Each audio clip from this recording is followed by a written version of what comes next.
अरे महक, अरे तुम्हारे मम्मी पापा पागल है क्या? अभी अभी फोन आया उनका, बोल रहे हैं यहाँ पे शिफ्ट हो रहे हैं वो।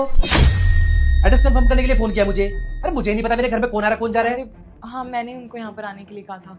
वो क्या है ना कि भैया भाभी ने उन्हें घर से बाहर निकाल दिया है। अब तुम खुद ही सोचो, इतने बुजुर्ग हैं वो, इस उम्र में कहाँ भटकते फिरेंगे। इसलिए मैंने ही कहा उन्हें कि हमारे घर पर आ जाए। अब इस नए फ्लैट का एड्रेस उन्हें पता नहीं है, इसलिए तुम्हें कॉल करे थे एड्रेस कंफर्म करने के लिए। क्यों भाई, ये कोई धर्मशाला है क्या जो यहाँ पे रहेंगे?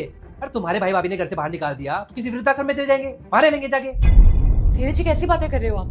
भैया भाभी ने मम्मी पापा को घर से बाहर निकाल दिया है। मेरे होते हुए अगर वो किसी वृद्धाश्रम में रहेंगे तो क्या फायदा मेरा होने का? और तुम खुद बताओ, मेरे मम्मी पापा यहाँ पर रह नहीं सकते हैं क्या? नहीं नहीं, तुम अपनी बात याद करो। क्या बोला था तुमने कि मैं इस घर में किसी भी बुजुर्ग के साथ रहने में कंफर्टेबल नहीं हूँ? तो फिर तो अपने मम्मी पापा को क्यों बुला रही हो? वो बुजुर्ग नहीं है? अगर तुम्हें बुजुर्ग के साथ रहने में कोई दिक्कत नहीं थी तो मेरे पापा रह तो रहे थे इस घर में।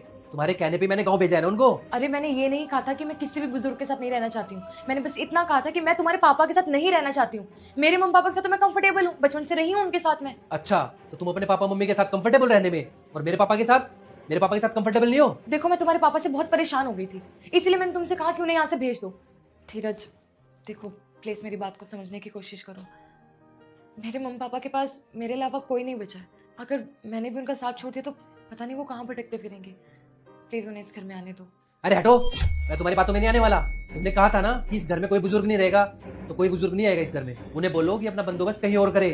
अच्छा ठीक है, तुम गुस्सा मत करो, हम बाहर सोफे पर बैठ के आराम से बात करते हैं। चलो। हाँ बोलो, क्या बात है?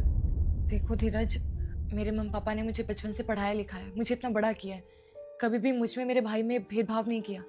आज जब मेरे भाई ने उन्हें घर से बाहर निकाल दिया है तो मैं उसकी तरह नहीं बन सकती। मैं अपने मम्मी पापा का साथ नहीं छोड़ सकती। वो तो उनके सारे एहसान भूल गए, लेकिन मैं अपने फर्ज नहीं भूल सकती। पढ़ाया लिखाया तो मेरे माँ बाप ने भी था, और मेरे पापा तो यहाँ पे घर पे ही रहते थे। याद है तुम्हें वो दिन? ये लीजिए पापा जी आपका बैग। अब आप आराम से जाकर गाँव में रहिए। धीरज को मैंने बोल दिया है, हर महीने आपको आपके खर्चे के पैसे भेज देंगे ये। अब आप आराम से जाकर रहिए गाँव में। बेटा, मुझे दुख इस चीज का नहीं कि मैं गांव जा रहा हूँ। मुझे दुख इस चीज का है कि बहू मुझे घर से बाहर निकाल रही है और मेरा बेटा खड़ा खड़ा देख रहा है। पापा जी आप उनसे क्या बात कर रहे हैं? मुझसे बात कीजिए ना। हम दोनों ने सलाह बना ली है कि अब इस घर में कोई भी बुजुर्ग नहीं रहेगा, इसीलिए आपको बोला यहाँ से जाने के लिए। अरे बंद कर अपनी बकवास। पता नहीं मैंने किस मनहूस घड़ी में अपने बेटे की शादी तुझसे करवा दी। ये एक बाप को अपने बेटे से अलग कर रही है और तू चुपचाप खड़े खड़े देख रहा है, कुछ बोलता क्यों नहीं है? पापा सही कह रही है वो।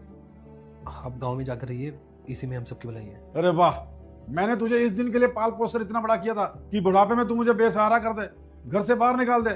ठीक है, मैं जा रहा हूँ और आज के बाद तेरे घर पे मैं थूकने भी नहीं आऊंगा। बुलाना चाहता भी कौन है?